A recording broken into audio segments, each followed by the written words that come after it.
The iPhone SE4 is the much anticipated successor to the iPhone SE3 that released in March of 2022. The SE3 had a very dated look compared to newer iPhones, still holding on to Touch ID and not having a full front screen, along with many other features.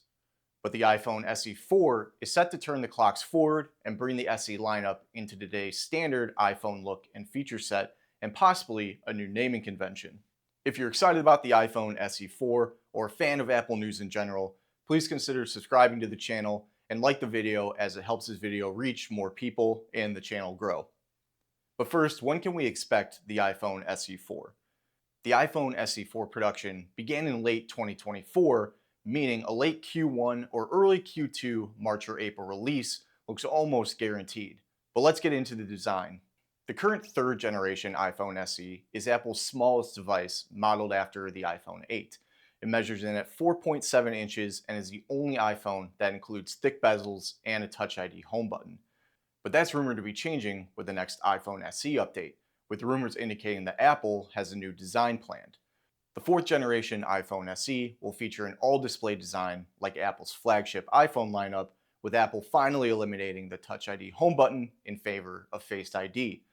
The display is said to measure in at 6.06 inches, so it will be significantly larger than the current iPhone SE and put it just smaller than the base iPhone 16 model. In terms of look and feel, it's rumored to be modeled after the iPhone 14, featuring Face ID and USB-C charging. While the iPhone 14 has a dual camera lens and has been the standard recently for base iPhones, the iPhone SE will include a single lens camera to keep costs down. One positive about this, though, is that it's likely to feature the 48 megapixel camera featured on the iPhone 15. Although the iPhone SE4 is rumored to be designed after the iPhone 14, it is supposedly using the same rear chassis manufacturing process as the iPhone 16s. Apple may also add a multi-function action button to the iPhone SE, replacing the mute switch. An action button first came to the iPhone 15 Pro models, but Apple added it to all models with the iPhone 16s. Personally, if I was in the market for the SE4, this wouldn't be a deal breaker, as it's only a flashlight button for me, but I know some people write functions that are a lot more useful.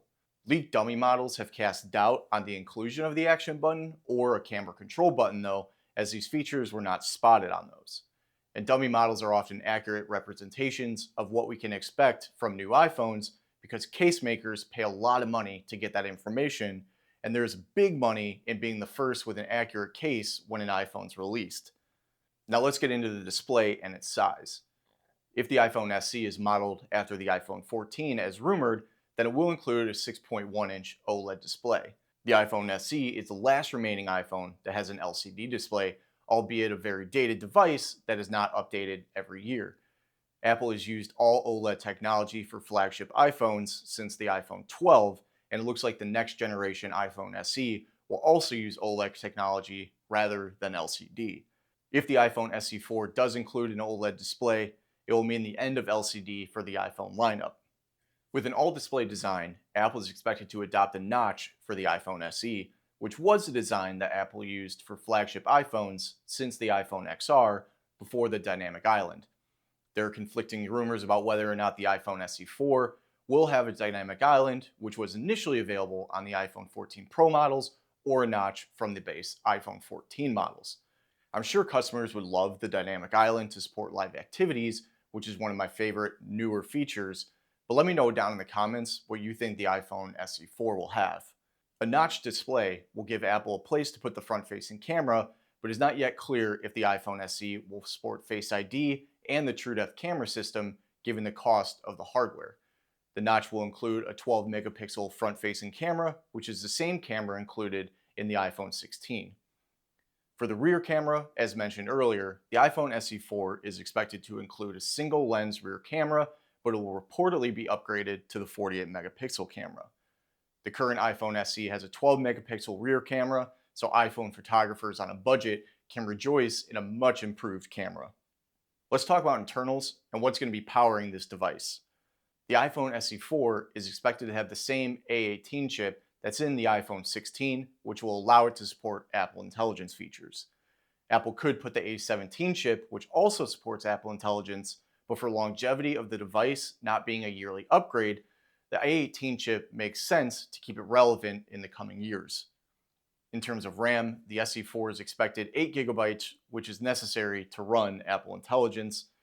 And finally, the battery will be the same 3279 milliamp hour battery from the iPhone 14.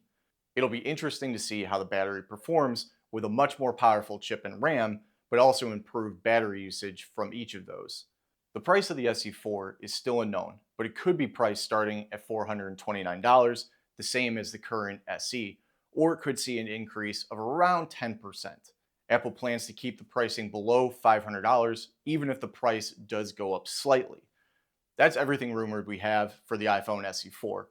Let me know in the comments if you're excited for this device or what you would like to see it come with that hasn't been mentioned. You can also check out my other Apple leaks and rumors videos over here, and please make sure to like and subscribe to the channel as we make our way to 1,000 subscribers. I'll see you in the next one. Peace.